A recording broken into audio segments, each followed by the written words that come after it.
Եթե ուսումնասիրեք կայսրությունների պատմությունները, կտեսնեք, որ տրովելուց ու կործանվելուց առաջ միշտ մի վերջին շունչ են քաշել, փորձելով ավելի շատ իրենց սահմանները ընդարձակել եւ իրենց կամքը ավելի շատ թելադրել այլ պետությունների վրա։ Իրենց չափ անցնող ռազմական արշավներ են կազմակերպում, կենտրոնացնում են իշխանությունը, խիստ ճնշում են իրականացնում ընդդիմության դեմ եւ փորձում են իրականացնել շքեղ նախագծեր։ Կայսրությունների այս վերջին շունչը նման է մի մեռնող աստղի, որը մարելուց առաջ ավելի ուժեղ է այրվում։ Դա լինում է, երբ կայսրությունները սկսում են բազմաթիվ ներքին խնդիրներ ունենալ, ինչպես օրինակ տնտեսական, ժողովրդագրական եւ հասարակական խնդիրներ։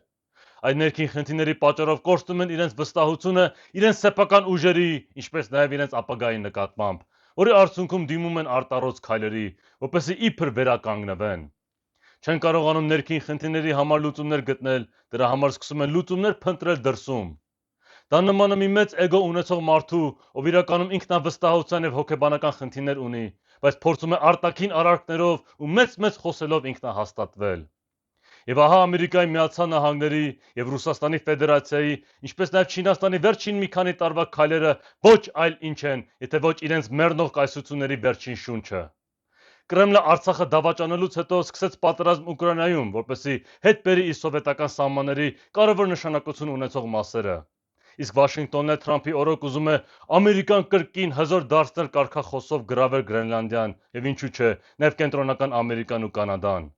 Սակայն մեր ողքերին դաշնակից Ռուսաստանը գաղափար անգամ չունի, որ Արցախի անկումը իրականում հենց իր վերջին սկիզբն էր լինելու։ Ամերիկան ու Ռուսաստանը որքան էլ տարբեր լինեն, նույն խնդիրների առաջ չեն կանգնած, քանի որ երկուսն էլ գերտերություն դարձան Երկրորդ աշխարհամարտից հետո, երբ պարտվեց ազգայնականությունը ու հաստատվեց սիոնիստական աշխարհակարգը։ Շատերը տեսնելով Վաշինգտոնի ու Կրեմլի համարձակ քայլերը կկարծեն, որ նոր թափ են հավաքում, բայց երբ իմանան կայսրության վերջին շնչի մասին, կհասկանան, որ այս կայսրությունները, ինչպես նաև իրենց կողմից հաստատված այս պիղծ աշխարհակարգը կործանման եզրին են կանգնած։ Ռոմի կայսր ու փիլիսոփա Մարկոս Ավրելիոսը ասել էր. «Նայեք անցյալին, նրա փոփոխվող կայսրություններով, որոնք վերելք եւ անկում ունեցան, եւ դուք նույնպես կարող եք կանխատեսել ապագան»։